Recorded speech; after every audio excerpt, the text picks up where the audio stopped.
الحمد للہ رب العالمین والصلاة والسلام علی خاتم النبیین اما بعد فاعوذ باللہ من الشیطان الرجیم بسم اللہ الرحمن الرحیم۔ پڑھیے الصلاة والسلام علیک یا رسول اللہ وعلی آلک واصحابک یا حبیب اللہ۔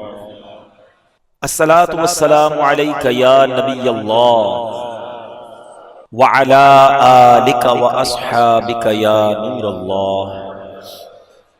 بریلی کے تاجدار امام عشق و محبت، وہ عظیم ہستی کے جو آج 100 سال ان کو دنیا سے پردہ کیے ہوئے ہو چکے ہیں، آج بھی ہمیں عشق رسول کرنا سکھاتے ہیں، آج بھی ہمیں بتاتے ہیں کہ پیارے آقا سے محبت کیسے کرنی ہے۔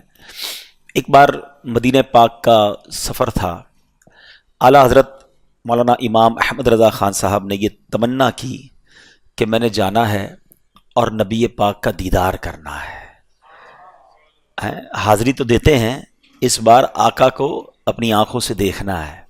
اب یہ عاشقوں کے انداز نرالے ہوتے ہیں، ساری رات روضہ رسول پر کھڑے رہے اور درود پاک پڑھتے رہے، ساری رات پڑھتے رہے، مگر دیدار نہیں ہوا۔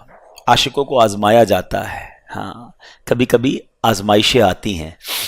تو اعلیٰ حضرت امام اہل سنت تو کمال کے عاشق تھے، درود پاک بھی پڑھا اور اس کے بعد ایک کلام لکھا یاد مصطفیٰ میں ڈوب کر۔ وہ کہتے ہیں وہ سوئے لالازار پھرتے ہیں، تیرے دن اے بہار پھرتے ہیں، ہر چراغ مزار پر قدسی کیسے پروانہ وار پھرتے ہیں، اس گلی کا گدا ہوں میں جس میں مانگتے تاجدار پھرتے ہیں۔ اچھا، یہ منظر تو جو بھی مدینے گئے ہیں سب نے دیکھا ہوگا کہ دنیا کے بڑے بڑے بادشاہ، بڑے بڑے وزیر اعظم وہ گدا بن کر، غلام بن کر آقا کے دربار میں حاضری دے رہے ہیں۔ آقا کا در وہ ہے جہاں سے بڑے بڑے تاجدار، یعنی میں بھی بھکاری ہوں تو بڑے بڑے تاجدار بھی اس در کے بھکاری ہیں۔ اس گلی کا گدا، گدا کہتے ہیں فقیر کو، بھکاری کو، غلام کو، کہ اس گلی کا گدا ہوں میں جس میں مانگتے تاجدار پھرتے ہیں۔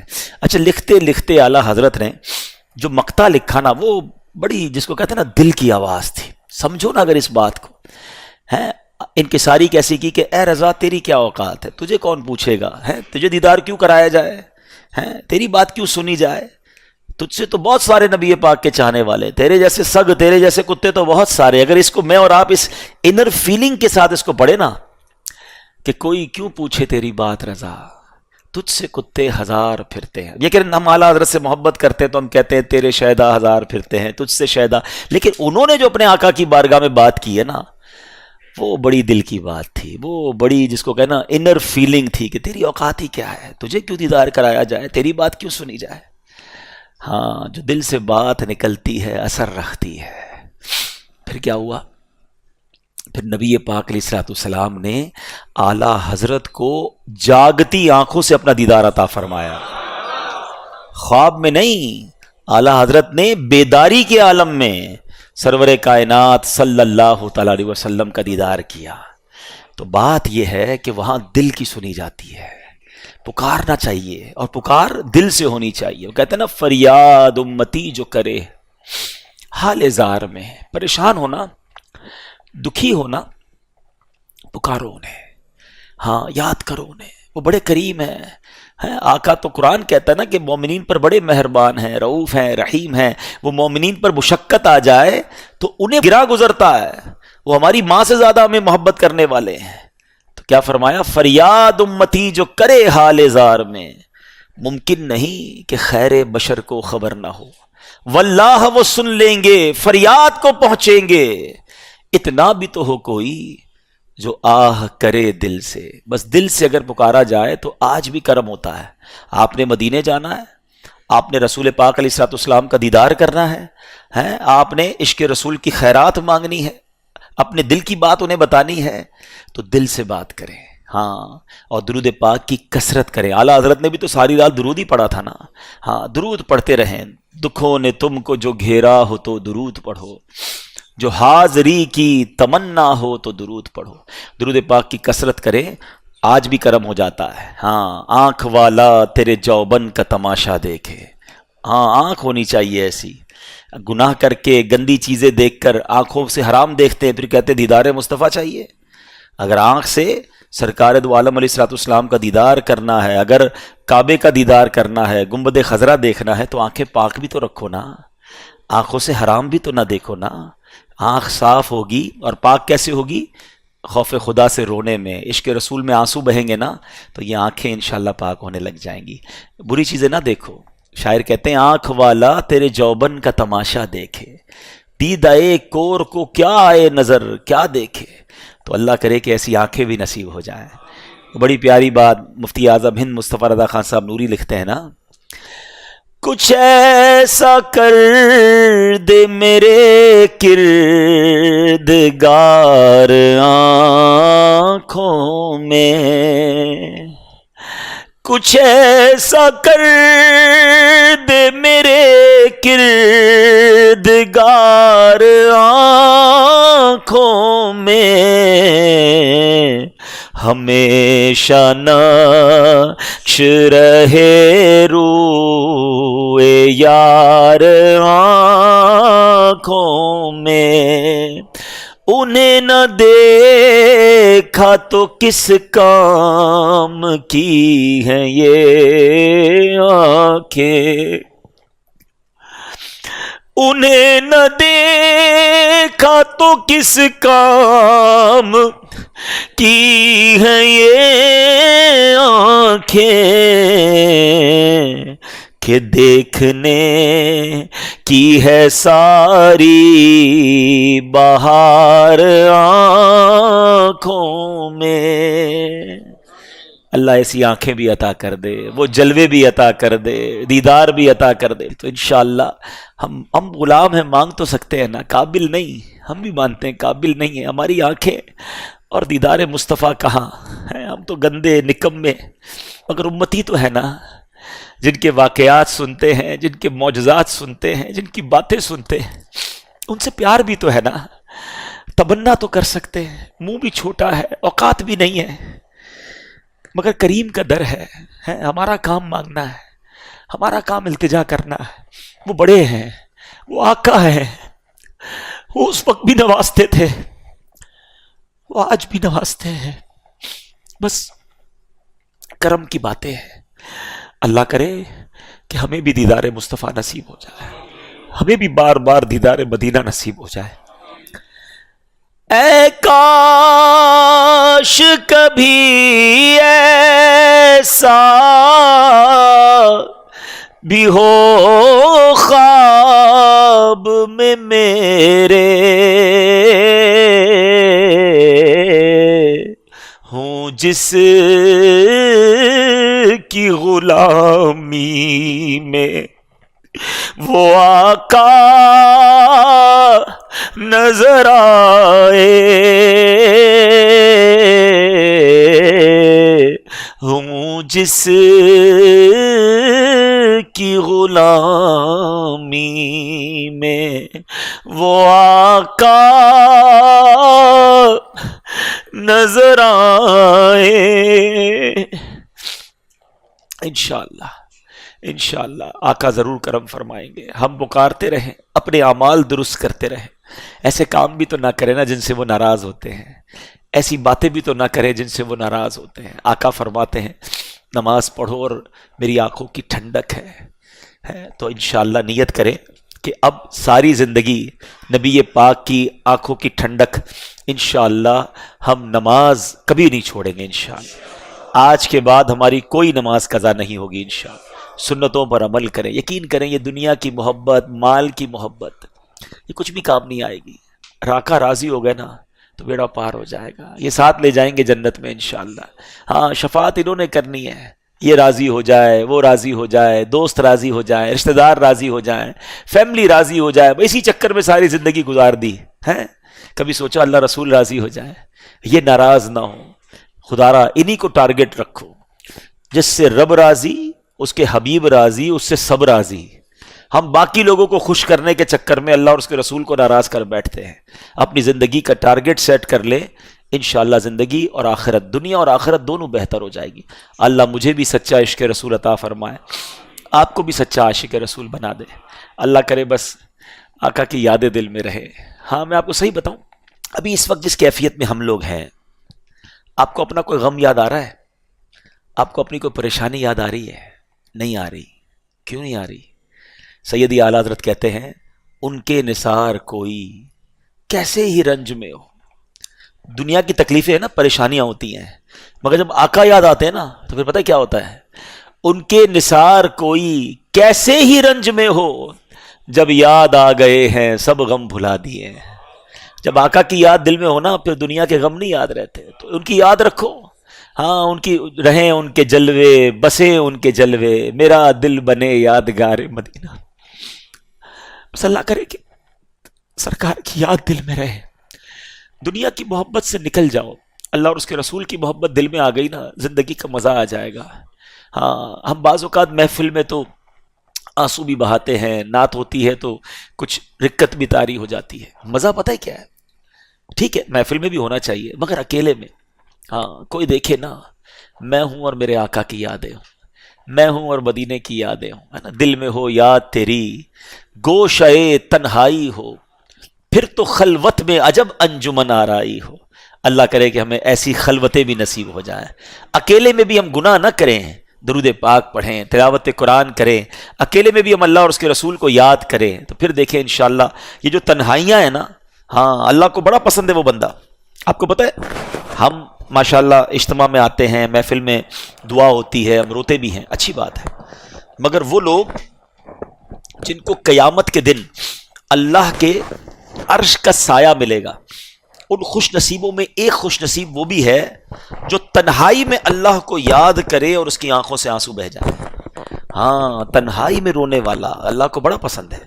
تو نیت کریں انشاءاللہ تنہائی میں بھی دعائیں کریں گے. تہجد ابھی موقع ہے، رمضان میں رات جاگتے ہیں نارملی ہم نا، تو کوشش کیا کریں یہ رات گھومنا پھرنا چھوڑے، گھر کے کسی کونے میں مصلی بچھائیں، تہجد پڑھیں، تو کچھ تلاوت کریں اور پھر اللہ سے باتیں کریں.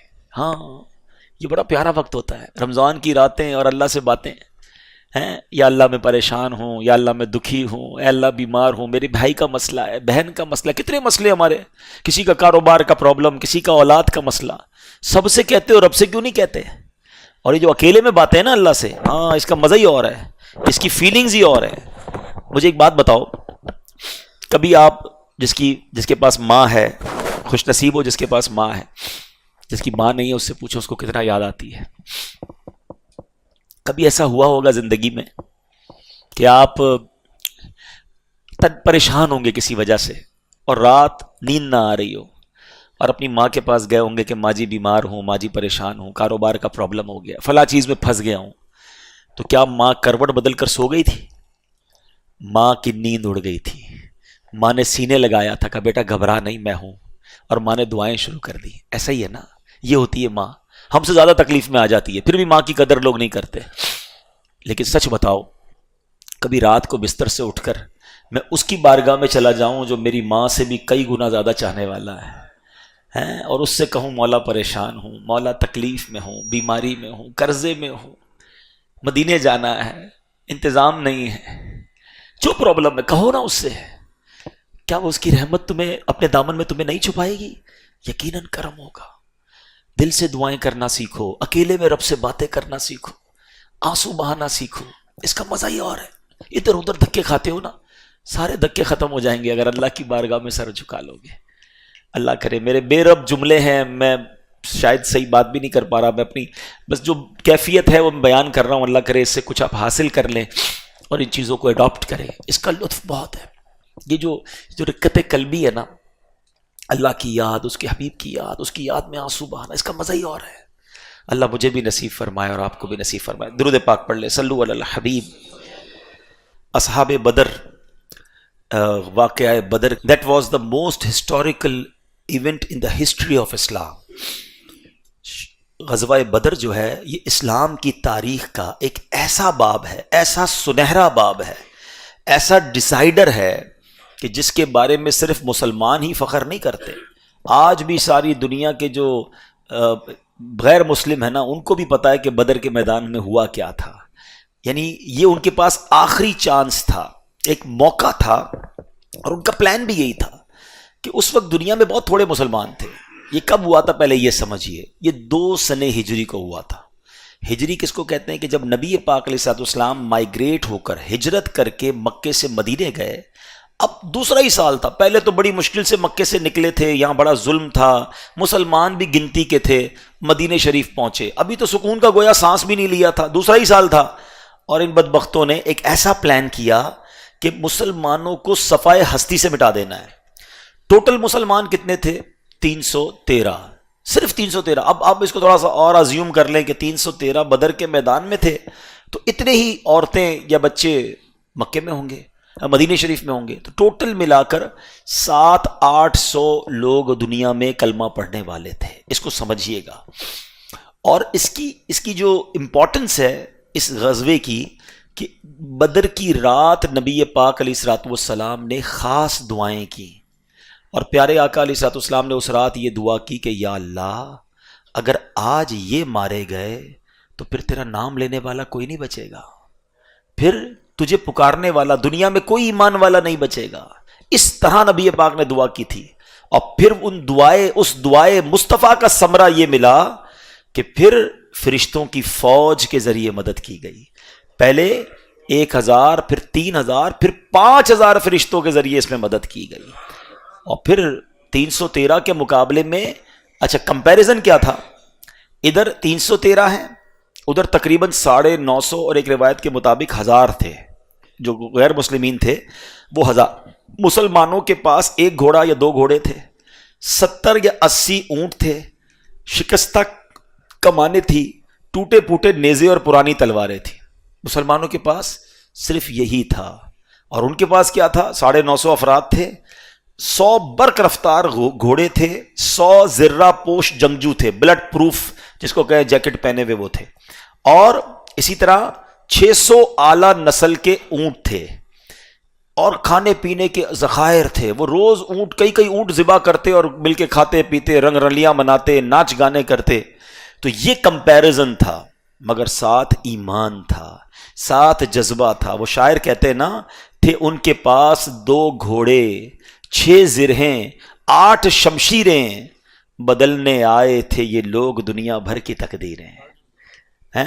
نہ تیغ و تیر پر تکیا، نہ خنجر پر نہ بھالے پر، بھروسہ تھا خدائے پاک پر لولاک والے پر۔ یہ لشکر سب سے انوکھا، یہ لشکر ساری دنیا سے انوکھا تھا، نرالا تھا، کہ اس لشکر کا افسر مصطفیٰ لولاک والا تھا۔ یہ کیسا لشکر تھا جن کو پتا تھا کہ کمپیریٹیولی تو مارے جائیں گے، مگر نبی پاک علیہ الصلوۃ والسلام ساتھ ہیں، اور اسلام کا ایک جذبہ تھا۔ اور پھر نبی پاک نے جو دعا کی اس رات، اللہ اکبر۔ اسی لیے کہتے ہیں کہ بدری صحابہ کی جو ویلیو ہے نا صحابہ کرام میں، وہ سب سے نرالی ویلیو ہے، ون آف دا موسٹ، جو ٹاپ لیول کے صحابہ کرام آتے ہیں نا، یعنی 4 خلفائے راشدین ہیں، پھر عشرہ مبشرہ ہیں، اور ان کے بعد بدر کے صحابہ کی جو ہے نا بڑی ویلیو ہے، بلکہ بعد میں بھی جو بدر کے صحابہ تھے نا بدری صحابی کہلاتے تھے۔ جب صحابہ کرام آپس میں بیٹھتے نبی پاک کے دنیا سے پردہ فرمانے کے بعد بھی، تو صحابہ کرام دیکھتے کوئی بدری صحابی موجود ہے تو اس کا مشورہ لیتے تھے، ان کو عزت دیا کرتے تھے، کیونکہ یہ اس وقت موجود تھے اور ان سے رب نے مغفرت کا وعدہ فرمایا ہے۔ ویسے تو ہر صحابی نبی جنتی ہے، مگر بدری صحابہ سے بدر کے میدان میں جنہوں نے اپنے آپ کو پیش کیا، خاص طور پہ مغفرت کا وعدہ، ان کے تمام گناہوں کو معاف کرنے کا، ان کی خطاؤں سے درگزر کرنے کا وعدہ فرمایا۔ تو ایسے یہ صحابہ کرام ہیں۔ بہرحال میرے پیارے اسلامی بھائیوں، اب ہوا کیا، تھوڑا سا اس کی ڈیٹیل سمجھتے ہیں اور ایمان تازہ ہوگا۔ 313 صحابہ کرام جب بدر کی مقام پر پہنچے نا، تو مسلمانوں سے پہلے کفار نے اپنا یوں سمجھیے کہ ڈیرا ڈال لیا تھا۔ مسلمانوں نے اپنا سارا سسٹم جو ہے وہاں، غیر مسلموں نے اپنا ڈیرا پہلے ہی جما لیا تھا۔ تو وہ جو جگہ تھی نا، انہوں نے پانی دیکھ کر، نارمل زمین دیکھ کر اپنے خیمے گاڑ دیے۔ مسلمان جہاں پہنچے تو مسلمانوں کے پاس نہ پانی کا کوئی کنواں تھا، اور زمین بھی جو ہے نا وہ ریتیلی تھی، تو اس میں پیر صحیح جمتا نہیں تھا۔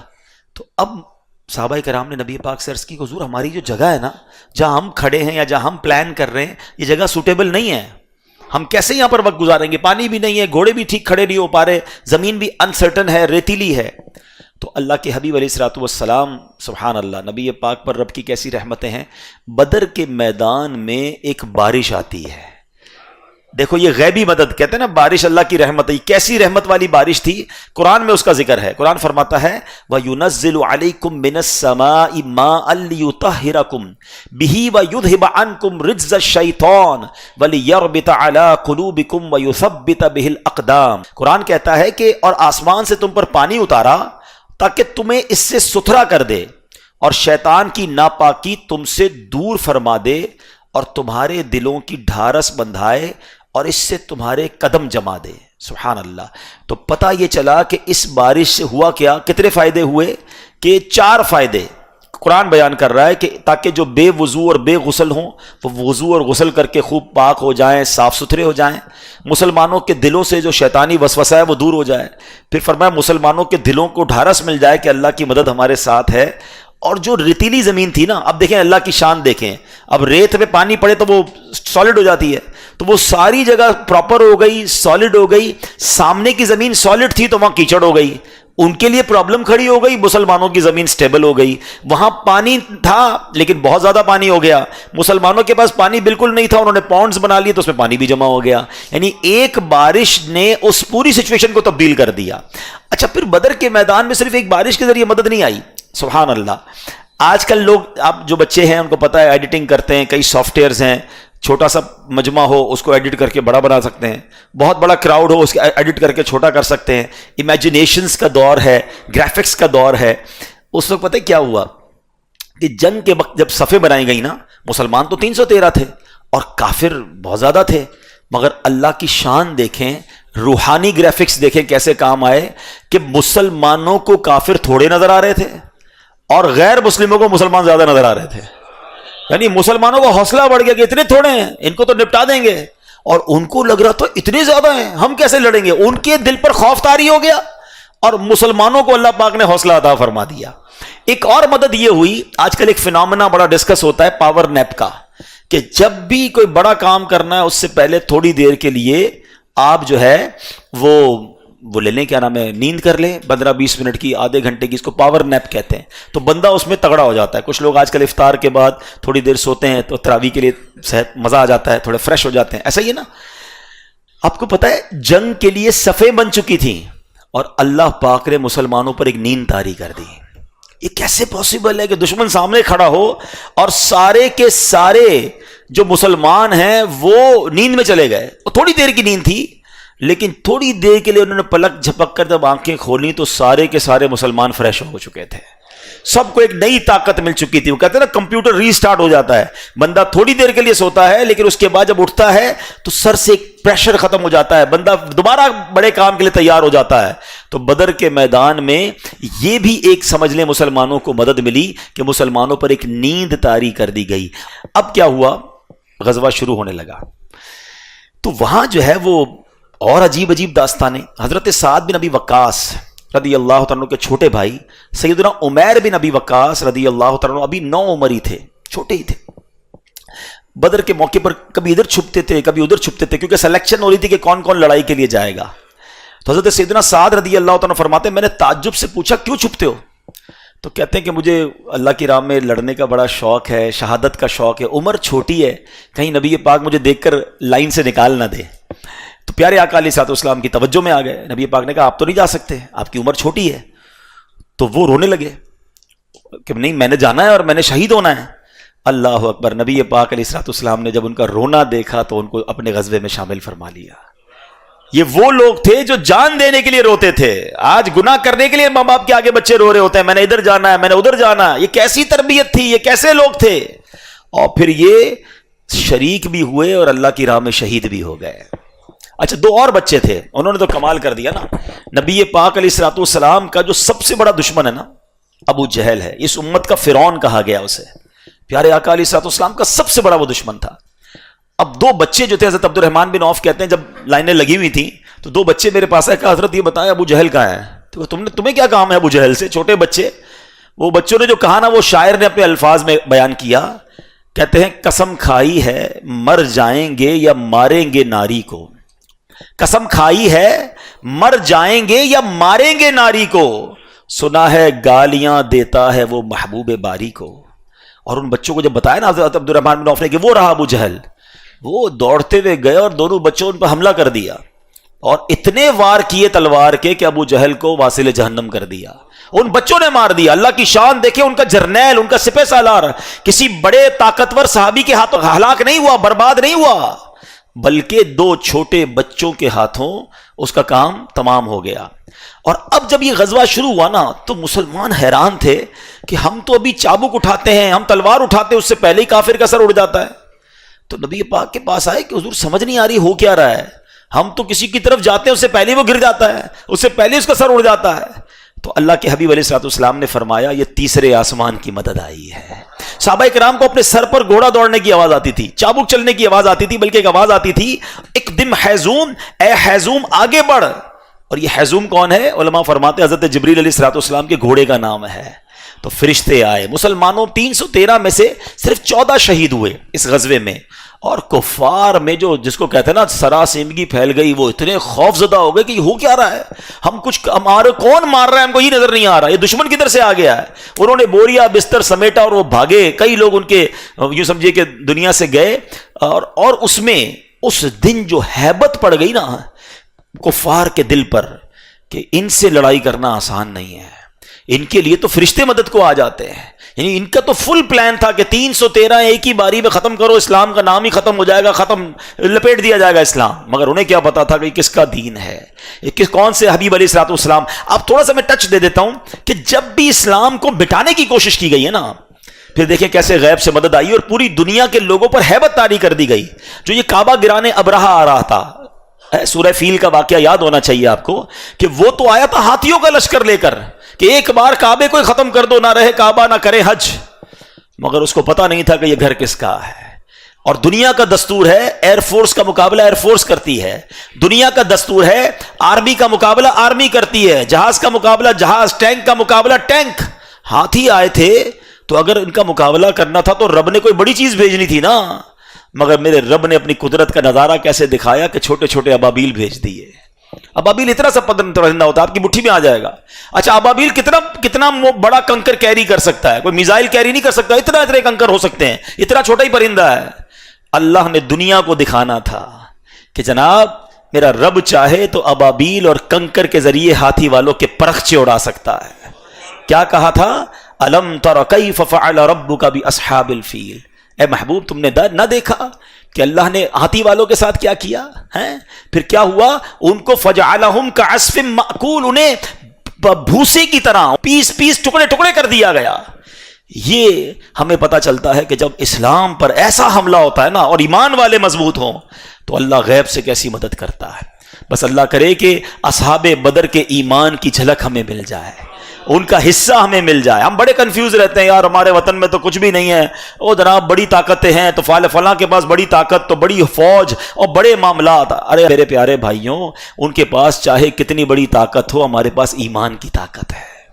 اپنے رب پر بھروسہ تو کرو نا. ہم یقیناً کمزور ہیں, اعداد و شمار میں ہمارا کوئی شمار نہیں ہے, مگر اب یہ پتا ہے کہ ان اللہ علی کل شیء قدیر, اللہ ہر چاہے پر قادر ہے. وہ چاہے تو ابابیل کے ذریعے ہاتھیوں کی فوج کو برباد کر سکتا ہے, وہ چاہے تو بدر کے میدان میں فرشتوں کی فوج بھی بھیج سکتا ہے. ہم اس رب کے ماننے والے, اس حبیب علیہ الصلوۃ والسلام کے دین کو ماننے والے, بس اپنے ایمان اور اپنے دین پر مضبوط رہے. اعداد و شمار جو ہے نا وہ مسلمانوں کے لیے کوئی حیثیت نہیں رکھتا. پرابلم یہ کہ ہم خود بھی تو کمزور ہو گئے نا, ہمارا اپنا ایمان, اپنا عقیدہ, اپنا بلیف کمزور ہو گیا. بڑی پیاری بات شاعر مشرق نے کہی نا, اگر آج بھی ہو ابراہیم سا ایمان پیدا. کتنی بڑی آگ تھی نمرود نے جو آگ لگائی تھی, آگ کا کیا ہوا تھا؟ آگ بن گئی تھی گلزار, آگ بن گئی باغ. آپ کے سامنے بڑی آگ ہے نا, کوئی بیماری کی آگ ہے, کوئی پریشانی کا پرابلم ہے, کوئی بڑا پرابلم ہے. سنو, اگر آج بھی ہو ابراہیم سا ایمان پیدا, آگ کر سکتی ہے انداز گلستان پیدا. وہ والا ایمان آج مل جائے تو آج بھی آگ گلزار بن سکتی ہے.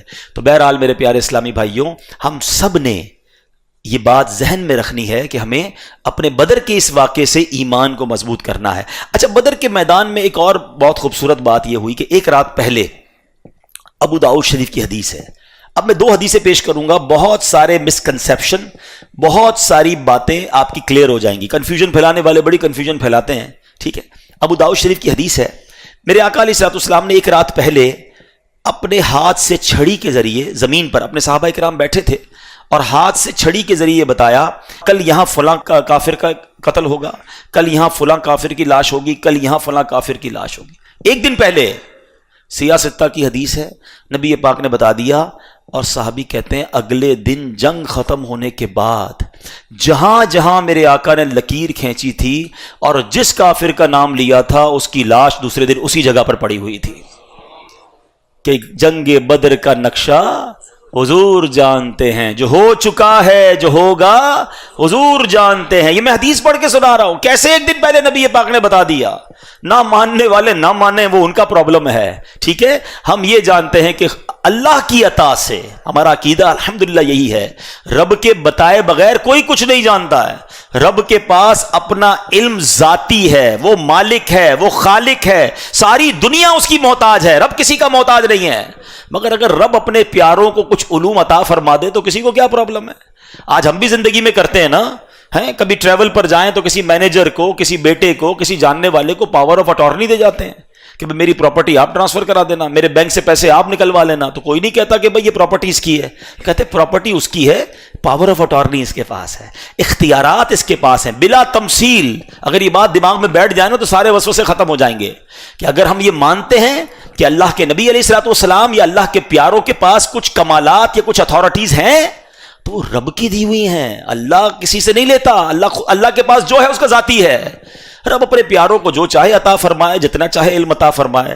نہ جانے کیوں لوگوں کو پرابلم ہو جاتا ہے. تو میں تو ابو داؤد شریف کی حدیث پڑھ رہا ہوں کہ نبی پاک نے ایک رات پہلے خود لکیریں کھینچ کر بتا دیا کہ کل کس کی کہاں موت ہونی ہے. اچھا پھر جب یہ سارے مارے گئے نا، غزوہ ختم ہو گیا، تو نبی پاک علیہ الصلوۃ والسلام جب کفار کی لاشوں کو گھڑے میں ڈال دیا گیا نا، تو پیارے آقا علیہ الصلوۃ والسلام اس گھڑے کے پاس آئے اور آپ نے ان سے ان کا نام لے لے کر خطاب کرنا شروع کیا. اے عتبہ بن ربیعہ، اے شیبہ بن ربیعہ، اے فلاں، اے فلاں، تم نے اپنے رب کے وعدے کو سچا پایا؟ ہم نے تو اپنے رب کے وعدے کو بالکل ٹھیک اور سچا پایا. حضرت عمر فاروق جب یہ دیکھ رہے ہیں تو آئے، کیا بات ہے حضرت عمر فاروق کی، اتنا کمال کا کوسچن کر لیا. وہ کہتے ہیں ساڈا مسئلہ ہی حل کر دیا. اچھا حدیث کہاں کی ہے؟ یہ بخاری شریف کی حدیث. لوگ کہتے ہیں ریفرنس دیا کرو، چلو ریفرنس لے لو. بخاری شریف جلد نمبر 1 صفحہ نمبر 183. ٹھیک ہے. اب حدیث میں کیا ہوتا ہے کہ نبی پاک ان کفار کے لاشوں سے خطاب کر رہے ہیں. تمہیں پتا چلا رب کا وعدہ تمہیں مل گیا؟ تو حضرت عمر کہتے ہیں حضور آپ مردوں سے باتیں کر رہے ہیں، یہ تو دنیا سے چلے گئے. سنو میرے آقا علیہ الصلوۃ والسلام نے کیا جواب دیا. کہا کہ اے عمر قسم خدا کی جس کے قبضہ قدرت میں میری جان ہے، تم زندہ لوگ میری بات کو ان سے زیادہ نہیں سن سکتے، لیکن اتنی بات یہ ہے کہ مردے جواب نہیں دیتے. بات سمجھ آ گئی؟ اچھا اب نبی پاک اے عتبہ بن ربیعہ، ان لاشوں کو اے، اب اردو میں اے کہتے ہیں، عربی میں یا کہتے ہیں. اور آسان کر دیتا ہوں، چلیں مشکات شریف کی حدیث ہے اور شاید آپ سب کو قبرستان کی دعا یاد ہوگی. حدیث پاک سے نبی پاک نے دعا عطا فرمائی ہے، السلام علیکم، کیا بات ہے، السلام علیکم یا اہل القبور یغفر اللہ لنا ولکم وانتم سلفنا ونحن بالاثر. کیا کمال کی دعا ہے، کیا میسج ہے اس میں. اللہ کرے قبرستان جائیں یہ دعا کریں اور دل میں کیفیت پیدا ہو. دعا کیا ہے؟ السلام علیکم یا اہل القبور، اے قبر والو تم پر سلامتی ہو. یغفر اللہ لنا ولکم، اللہ تمہاری اور ہماری مغفرت فرمائے. وانتم سلفنا ونحن بالاثر، تم پہلے چلے گئے ہم بعد میں آنے والے ہیں. یہ اس دعا کا معنی ہے، میسج ہے نا. وہ چلے گئے تمہاری باری ہے، قبر دیکھ کر یاد کرو تم نے بھی جانا ہے. اللہ کرے ہم عبرت حاصل کریں. مگر ایک مسئلہ بھی حل ہو گیا نا. السلام علیکم، دوبارہ بولو، یا اہل القبور. قبرستان میں تو شرابی کی قبر بھی ہوتی ہے، جواری کی قبر بھی ہوتی ہے، گناہگار کی قبر بھی ہوتی ہے، نیک کی بھی قبر ہوتی ہے. تو ایک گناہگار قبر والے کو یا اہل القبور کہنا جائز، حدیث پاک میں ہے، آقا نے تعلیم دی ہے. اور ہم یا رسول اللہ کہیں تو پتہ نہیں کیوں پرابلم ہو جاتی ہے، ہم یا غوث اعظم کہیں تو نہ جانے کیوں پرابلم ہو جاتی ہے. یہ تو حدیثوں سے ثابت ہے نا. کون ان کو رب مان رہا ہے، کون ان کو جناب معاذ اللہ عبادت کے لائق مان رہا ہے. ہم تو بار بار کہہ رہے ہیں کہ تمام انبیاء، تمام اولیاء، تمام صحابہ رب کے محتاج ہیں. رب کسی کا محتاج نہیں ہے. عبادت کے لائق صرف ایک ہی ذات ہے، وہ رب کی ذات ہے. مگر اللہ کریم اپنے کچھ پیاروں کو کچھ جس کو کہیں اختیارات دے دیتا ہے. تو پرابلم کیا ہے تمہیں؟ وہ مالک ہے جس کی مرضی جسے چاہے دے. آپ کا جو سب سے زیادہ قریبی دوست ہوتا ہے، آپ کا محبوب ہوتا ہے، آپ کا پیارا ہوتا ہے، کسی کو بچے سے پیار، کسی کو بیوی سے پیار، کسی کو دوست سے پیار، ہم کیا کہتے ہیں؟ یار یہ میرا اپنا ہے، میرا جو ہے سب اس کا ہے. ہوتا ہے نا، بہت جب کلوز ہو جاتے ہیں تو میرا تیرا نہیں ہوتا، یار میری جان حاضر اس کے لیے، ہوتا ہے نا. تو جب رب نے پیارے آقا کو حبیب اللہ بنا لیا ہے، اپنا حبیب بنایا ہے، تو پھر وہ اپنی کائنات میں جو چاہے اپنے حبیب کو دے. یہی بات تو سیدی اعلیٰ حضرت نے سمجھائی ہے نا کہ میں تو مالک ہی کہوں گا کہ ہو مالک کے حبیب. آپ نے دیکھا ہوگا بڑے بڑے جو فیکٹری ہوتی ہے یا بڑے بڑے ادارے ہوتے ہیں، اس میں جو بالکل سیٹ کے قریب ہوتا ہے یا مین آدمی ہوتا ہے، تو نیچے کا اسٹاف انہیں کو کہتا ہے مالک میرا کام کرا دیں، بھائی میرا کام کرا دیں. کیوں کہتے ہیں؟ یار پتہ یار یہ سیٹ صاحب کے بہت قریب ہے، یہ جائے گا میرا کام ہو کے آ جائے گا. ایسا ہی ہے نا، بلا تمثیل، خدا نہ خواستہ یہ وہاں مثال سمجھانے کے لیے دی ہے، کوئی اس ایگزامپل کو وہاں پیسٹ نہ کرے. سمجھ رہے ہیں؟ اعلیٰ حضرت کہتے ہیں میں تو مالک ہی کہوں گا کہ ہو مالک کے حبیب، یعنی محبوب و محب میں نہیں میرا تیرا. جو رب کا ہے اللہ نے اپنی عطا سے اپنے حبیب کو بہت کچھ عطا فرمایا ہے، تو اس میں کیا ٹینشن ہے؟ ٹھیک ہے، پرابلم جب ہوتا، ٹینشن جب ہوتا جب معاذ اللہ کو یہ سمجھتا کہ جناب فلاں ولی یا فلاں نبی جو دیتے ہیں وہ اپنی طرف سے دیتے ہیں، اللہ سے لے کے نہیں دیتے، ان کا علم ذاتی ہے، پھر تو شرک ہو جائے گا. ہم سب کا ماننا یہ ہے کہ خالق، مالک، دینے والا، زندگی، موت، شفا سب دینے والا رب ہے اور اس کا سب کچھ ذاتی ہے. مگر اگر اس نے اپنے کرم سے کچھ لوگوں کو اختیار دیا ہے تو کوئی ٹینشن کی بات نہیں ہے، وہ جو بھی دیتے ہیں رب سے لے کر دیتے ہیں. اور میں نے آپ کو حدیث پاک سے ثابت کر دیا کہ نبی پاک فرما رہے ہیں یا اہل القبور. اچھا اہل القبور میں تو چلو مسلمان کی قبریں ہیں نا، بدر کے میدان میں تو غیر مسلموں کو نبی پاک پکار رہے ہیں، اے کفار تمہیں یاد ہے رب کا وعدہ مل گیا. حضرت عمر نے سوال بھی کر لیا، حضور آپ مردوں کو پکار رہے ہیں. تو امید ہے آئندہ کوئی کنفیوز کرنے کی کوشش کرے گا تو انشاءاللہ آپ کنفیوز نہیں ہوں گے. نبی پاک کو اللہ نے بڑے کمالات سے نوازا. چلو ایک اور حدیث سن لو. لوگ کہتے ہیں قرآن و حدیث سے بات کریں، آپ سب کو وہ حدیث یاد ہونی چاہیے. پیارے آقا علیہ الصلوۃ والسلام ایک بار احد کے پہاڑ پہ گئے. احد پہاڑ پہ زلزلہ آنا شروع ہو گیا. عاشق کہتے ہیں احد جھومنے لگ گیا. عشق کی زبان میں احد، نبی پاک آ گئے تو وہ جھومنے لگ گیا، ویسے زلزلہ آ گیا. اچھا ارتھ کویک، زلزلہ وہ آفت ہے، اتنی سائنس نے ترقی کر لی، آج تک دنیا کی کوئی طاقت نہ زلزلے کی پریڈکشن کر سکتی ہے کہ کب آئے گا، اور آ جائے تو روک بھی نہیں سکتی ہے. مگر دیکھو میرے نبی کی شان، سبحان اللہ. حدیث کے الفاظ ہیں میرے آقا نے احد پہاڑ کو ٹھوکر لگائی، اے احد رک جا، کیا تجھ پر ایک نبی، ایک صدیق اور 2 شہید ہیں. احد کا زلزلہ رک گیا. 2 باتیں سیکھنی ہیں. ایک تو اللہ نے نبی پاک کو اتھارٹی کیسی دی ہے. سیدی اعلیٰ حضرت فرماتے ہیں نا، ایک ٹھوکر سے احد کا زلزلہ جاتا رہا. آقا نے ٹھوکر لگا دی نا، ایک ٹھوکر سے احد کا زلزلہ جاتا رہا. رکھتی ہیں کتنا وقار اللہ اکبر ایڑیاں. اللہ نے ایسا کمال دیا، یہ تو شان مصطفیٰ ہے.